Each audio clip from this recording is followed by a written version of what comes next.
Salut à toi, aujourd'hui petite vidéo sur la journée d'hier et celle du vendredi 8 mai. On part directement sur EURUSD, on n'a pas forcément de fondamentaux là pour de l'EURUSD, en achat je veux dire, enfin si, en faveur. D'une part un peu cet optimisme d'accord de paix, mais on n'en a pas vraiment, c'est toujours un peu de spéculation en ce moment. Ça se développe, mais on n'a rien de véritablement concret. En termes d'indicateurs, ça va être une grosse journée. En balance commerciale, on est un peu moins en excédent que prévu.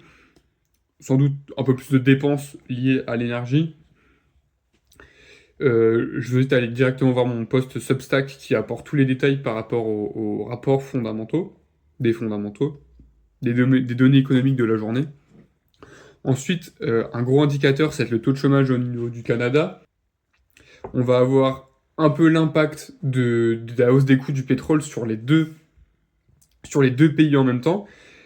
C'est l'avantage pour le taux de chômage venant du Canada, c'est qu'en fait la BOC elle va sans doute pouvoir réviser sa politique monétaire vis-à-vis de ça. Bon, elle est assez dovish, elle est très dovish, déjà parce qu'elle a un taux de chômage autour des 7%, ce qui est assez élevé, enfin assez élevé.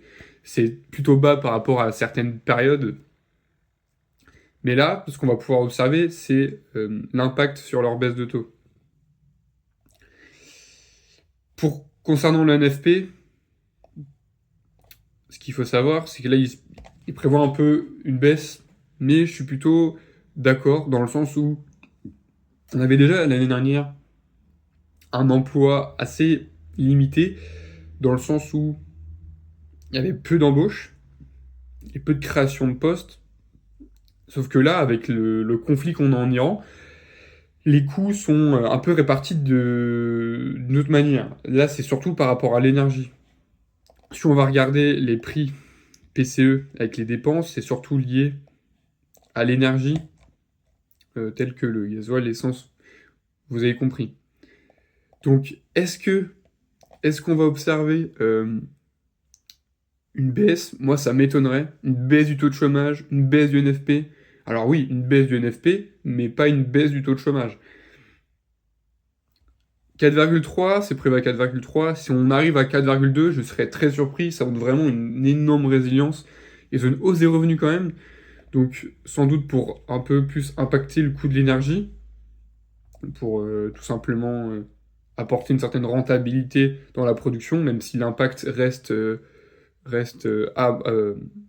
amorcé, subi, enfin, mince, comment on dit? Elle, bon, c'est ça, elle subit l'impact au lieu donc du coup, l'entreprise subit l'impact au lieu de le faire subir à ses salariés. Ça va être sans doute un indicateur, il faudra regarder un peu le rapport en détail pour avoir un peu plus d'informations. Donc il faut savoir, c'est que le NFP, c'est le plus gros indicateur, enfin c'est l'indicateur qui crée le plus de volatilité sur le marché. Donc si on va directement sur les graphiques, sur l'euro USD, là, le retour plus haut me paraît un peu compliqué. Avec un NFP, on pourrait peut-être aller chercher les 1,168, puis réenvisager les achats pour aller chercher les 1,85. Ce qui me fait me dire ça, c'est que l'accord de paix, il y en aura sûrement un, même si on a des ripostes. En fait, il y a quand même ce côté incertain. C'est pour ça que le NFP va pouvoir nous donner beaucoup d'indications sur la santé économique.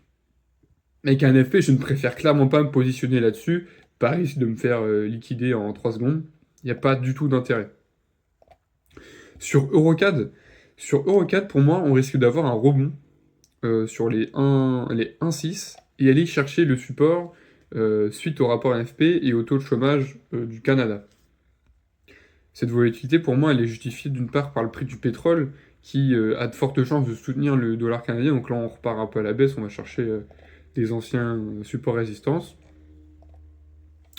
Donc là, prendre une position à ce niveau-là, moi, ça me paraît pas très judicieux, dans le sens où tu vas prendre du risque, et c'est pas vraiment ce qu'on veut. C'est plutôt avoir des bonnes positions. EuroJPY, ça a tout pour monter pour l'instant, mais on ne se positionne pas forcément dessus actuellement. EuroGBP. Alors, l'EuroGBP, là, actuellement, il a tout pour monter. mais à court terme, il est quand même risqué à cause des données NFP qui pourraient sortir et nous surprendre sur la cotation euro-USD, GBP-USD qui risque d'impacter salement la paire. Et puis en plus, on a quand même les indices qui sont toujours très hauts, qui ont un peu ce pouvoir de tenir le GBP en force en ce moment. Euh, Euro-Aude. Euro-Aude, bah là, du coup, j'ai toujours pas de direction pure. J'ai l'impression que l'autre commence un peu à avoir cet équilibre entre sa hausse de taux venant de la RBA et le côté risk-off. Donc, je pense qu'on est dans un point de pivot, pas assez important, mais un point de pivot qui commence à se faire ressentir, on va dire. On n'a pas assez de fondamentaux en faveur, même si on est hausse de taux.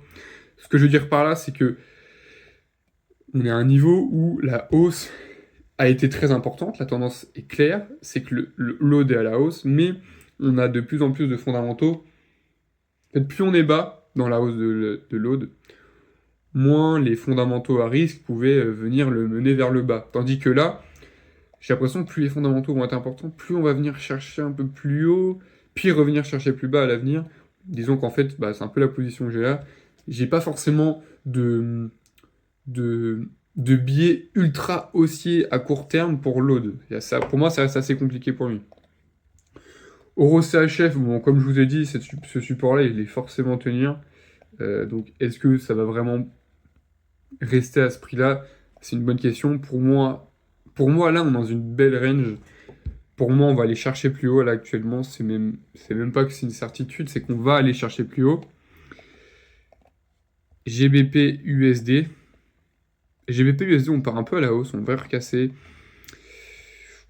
J'ai rien à dire dessus, honnêtement. GBP CAD. GBP CAD, ici, c'était une belle position. J'en avais parlé un peu à ces niveaux-là. Ça aurait pu être envisageable, mais je suis pas très partisan. J'aurais pu acheter, ça correspond un peu à ma méthode d'analyse technique, acheter à ce niveau-là. Mais je trouve que il n'y a pas de. Encore une fois, il n'y a pas d'assez gros. Il n'y a pas plus d'indicateurs en fait par rapport à ça. Il y en a quelques-uns, mais ça reste du 100 plus. GBP JPY, on voyait de l'achat, c'est envisageable un peu pour Euro JPY, même si on n'a pas de gros indicateurs. Moi, je préfère pas me positionner dessus. On a quand même ce risque énorme de volatilité par rapport à la BOJ. GBP Aude, je pense qu'on est à un bon niveau. Il faudrait regarder exactement les autres supports. Voilà, l'autre fourchette, elle est quand même un peu plus basse. Je sais pas si on va aller chercher beaucoup plus bas. Si on va chercher les 1,86. On pourrait aller chercher les 1,86, repartir un peu plus haut. Bah, en fait, comme je vous l'ai dit, pour l'euro haute, c'est à peu près le même mécanisme là que j'ai en tête. Par contre, à long terme, moi je suis sur la tendance de fond haussière de l'aude, hein. Ça c'est une certitude. USD CAD, donc on commence à avoir un peu notre retournement. On devrait aller chercher les 1,38. Et pourquoi pas plus tard revenir chercher les 1,34. Ça va beaucoup dépendre, je pense, des données du Canada et du NFP qu'on va voir aujourd'hui. L'USD JPY, j'ai rien encore. USD CHF, alors pour moi le risque géopolitique commence à tourner en défaveur du dollar. C'est-à-dire que, en fait, comme il n'y a pas de direction par rapport aux négociations, on n'a que de la spéculation. On a quand même une perte de liquidité pour le dollar. En plus, on a quand même un CHF qui est mauvais en ce moment, mais par rapport au dollar, je ne sais pas si ça va tenir. Techniquement, on commence à partir à la baisse, ça c'est une certitude. Est-ce qu'on va pas aller chercher la fourchette ici, entre les 0,76 et le 0,77, 76, ouais. C'est possible. Avec un accord, on va aller chercher, ça c'est même pratiquement une certitude s'il y a un accord de fait. Rien à dire. Rien à dire dessus, mis à part si on a un accord de paix, on risque pas d'aller chercher plus bas. Mais le conflit, il est quand même assez important et j'ai l'impression qu'il est même très très sous-évalué et il se ressent pas du tout sur l'aude actuellement. En fait, si, il se ressent, mais en fait, il se ressent dans les hausses de taux. C'est pour ça que l'aude, il prend de sa valeur en ce moment. S&P 500, bah en fait là on est à l'ATH du coup. Et pour moi, là on est à un point de pivot extrême sur le marché. Regardez, on va mesurer un peu la connerie du truc. 17%. 17% avec un risque de récession énorme. Personne va acheter à ce niveau-là maintenant. Qui achète? Personne. Enfin, si, du coup, il y a quand même du monde. Donc, enfin, du coup, c'est de la valorisation, mais il y a de l'achat. Le risque d'aller chercher plus bas, il y a de plus en plus d'analyses d'ailleurs, en parallèle, qui se fait. Il y a des alertes venant des banques que cette valorisation est énorme et surévaluée. C'est une sorte de micro-bulle qu'on a là, ça c'est une certitude, et on va aller chercher plus bas. Et tu fais n'importe quelle analyse, tu reviens à la conclusion de tu devrais pas être aussi haut. Parce qu'on a des taux qui montent, le risque de récession, de ralentissement, il est énorme. Il y a une inflation qui est à risque. Et ça se ressent déjà dans la croissance, de toute manière. Enfin, dans la consommation, dans les balances, hein. On a de plus en plus de... Enfin, on a de moins en moins d'excédents. Tout simplement parce qu'on a plus de dépenses par rapport à l'énergie. Donc les salaires augmentent, donc encore plus d'inflation, donc des hausses de taux. Et ça, sur le pétrole, on a vraiment de la spéculation, je pense, à la vente. Mais la cassure de ce niveau va pas se faire du jour au lendemain, même si on a un accord. On va dire que ça va sûrement casser, puis revenir un peu ce genre de choses. Côté Nikkei, bon là j'ai rien à dire. Pff, j'ai jamais vu un truc aussi surévalué. On va regarder un peu là. 24%. Bitcoin, lui qui m'a mis mal. Dans ce contexte, lui, il a rien en sa faveur pour aller plus haut, mis à part son offre limitée et par rapport à sa demande. Mais avec le risque de récession, on risque pas d'avoir plus de demandes que ça. Enfin, si, mais elle va être assez limitée dans ce contexte. Donc, pour moi, mon analyse, elle se tient toujours pour aller chercher plus bas parce qu'il n'y a pas de pure raison en ce moment. XOUSD, alors du coup, sur l'or, moi je suis un peu à la hausse dans le sens où la cotation du dollar avec un accord de paix devrait délester, enfin, par inversement de la cotation or-dollar américain, on devrait repartir à la hausse, machin, voilà. Est-ce on ira taper un ATH? Pas si sûr que ça. Le cuivre, alors le cuivre en ce moment, alors c'est à double tranchant. C'est surtout lié à la croissance, et que la croissance, pas mal de production, de la demande de matériaux, de la demande de matériaux, du cuivre. Alors du coup, du cuivre, il y en a partout, enfin un peu partout. Il faudrait que je vous fasse une carte. Bon, j'ai une carte de fête avec les importations, mais actuellement, en fait, ce qu'il y a à voir, c'est qu'on a beaucoup, en fait, il y a eu beaucoup d'investissements sur les machines, mais on a les chaînes d'approvisionnement qui sont pas, du coup, on remarque de toute manière les, les données sur la production qui sont en baisse. D'ailleurs, on les a aujourd'hui par rapport à l'Allemagne. On a beaucoup de machines, on a beaucoup de machines pour produire, mais on n'a pas de chaîne d'approvisionnement pleine en cours. En fait, c'est pas qu'on n'a rien, mais c'est un peu plus vide en ce moment, on va dire. Donc du coup là, le NFP c'est très dur à spéculer. Pour moi, ça m'étonnerait qu'on aille chercher en dessous des 0,3, 4, enfin 4,3%.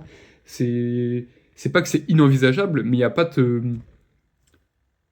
il y a pas non, il y a pas forcément de fondamentaux pour. Bon, on a quand même. Sinon, en fait, on n'en a pas. On n'en a pas. Alors, on a eu des dernières données sur l'emploi qui rapporte Jolts sur l'emploi. Donc, ça justifie sans doute la baisse des emplois non agricoles, mais pour le taux de chômage, ça devrait un peu se refléter, sans doute parce qu'on ira chercher en dessous des 65 000. Donc, le revenu horaire devrait aussi être revu. Donc, il est prévu 0,3-0,2. Ça c'est pas étonnant dans le sens où la hausse des prix vont provoquer la hausse des salaires pour que les gens continuent de travailler.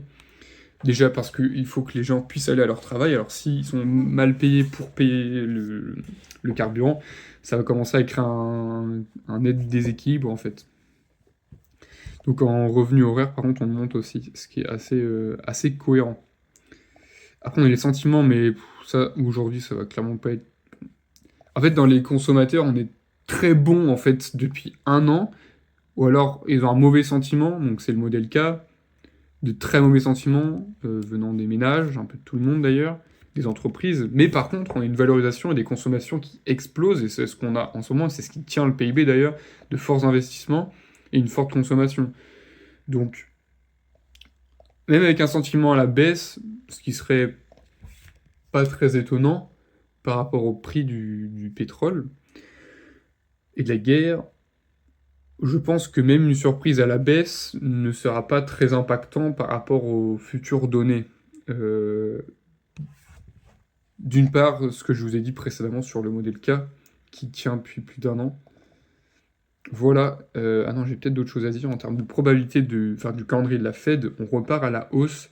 Donc on avait un peu un changement des anticipations suivant un peu toutes les petites données qui sortaient par-ci par-là, l'évolution par rapport à la guerre. Et là, on repart nettement à la hausse, on repasse à 20% de probabilité. Et sur les taux SOFR, on repart clairement à la hausse. Donc là, je pense qu'on a une vraie anticipation de hausse de taux venant de la Fed et commence à être pris au sérieux.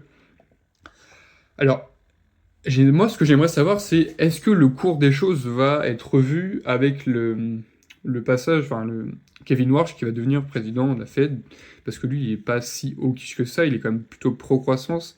Donc, est-ce que ça va être impacté? Pour l'instant, ça se reflète pas vraiment, parce si on va voir sur les taux directement là, avec Kevin Warsh, on devrait retourner dans la fourchette avant-guerre, donc c'est-à-dire à ce niveau-là, non même à ce niveau-là. Ça c'est la fourchette actuelle, donc c'est pas forcément la fourchette avant-guerre, mais si c'est celle-ci, mais avec la guerre qui continue, on va casser ce niveau, ça peut être une certitude, et avec Kevin Warsh qui passe, enfin dans cette situation c'est sûr, et un accord de paix, on va aller sans doute aller retourner dans cette zone, puis aller plus bas, donc comme je vous l'ai mis avec ce trait con là, voilà. C'est une histoire à suivre pour vraiment savoir exactement comment les choses ont évolué. Déjà pour tout ce qui va être indice, croissance, évolution, valorisation, là il n'y a rien. Il n'y a rien pour de. Il n'y a rien en fait. Donc là par contre ce qu'on peut observer c'est clairement que le euro-USD il repart à la hausse, peut-être une anticipation venant des futures données, un peu de volatilité. J'ai pas grand chose à dire de plus, je vais plutôt en parler demain. Je vais vous faire un peu une analyse des données d'aujourd'hui d'ailleurs. Et je vais pas faire de vidéo ce soir. Et je vous invite à ne pas trader, ça risque d'être assez volatile. Moi je mets cet ordre-là, je l'ai même pas mis sur mon MT4 ou mon MT5, hein. Je le mets, on verra ce qui va se passer, et j'y ouvrirai ou pas. Déjà, c'est pas on regarde le graphique puis on fait quelque chose, c'est on regarde le graphique, on regarde les données quand elles sortent, hop, tu vois ta donnée, tu ressors sur le graphique, si fondamentalement c'est bon ou mauvais, tu sais un peu la réaction. Après, ce que je vous invite à faire, c'est regarder le rapport, mais déjà avec les données qu'on va avoir là, ça va être assez significatif honnêtement. Même sur les taux, ça va se refléter directement. Non, c'est pas du tout ça. Sur les taux, ça va se refléter de toute manière. Sur le DXY, alors sur le DXY, ils disent de plus en plus, on est quand même proche de niveau de support, enfin résistance. On est quand même assez bas dans la fourchette. Alors, est-ce qu'on va aller en voisiner, on va retourner chercher ce niveau-là? Ça peut être très probable en même temps. Avec un NFP, le NFP, je crois que c'est d'être 140 pips sur EURUSD, je sais plus, quelque chose comme ça en termes de volatilité, ce qui est énorme. C'est-à-dire que, bon, si on part sur la journée, voilà, ça fait 1%. Avec une donnée, donc à la seconde même. Peut-être pas à la seconde, mais voilà, 140, ça va devenir, voilà. On reviendrait aussi, on pourrait très bien revenir à ce niveau-là. Ce qui serait d'ailleurs une bonne chose, je trouve, pour envisager des achats plus tard. Voilà, je vous remercie d'avoir regardé. Si vous tradez, suivez bien la journée, les données qui vont sortir, parce que sinon vous allez vous faire sortir sur le marché direct et vous allez perdre votre compte de je sais pas quoi.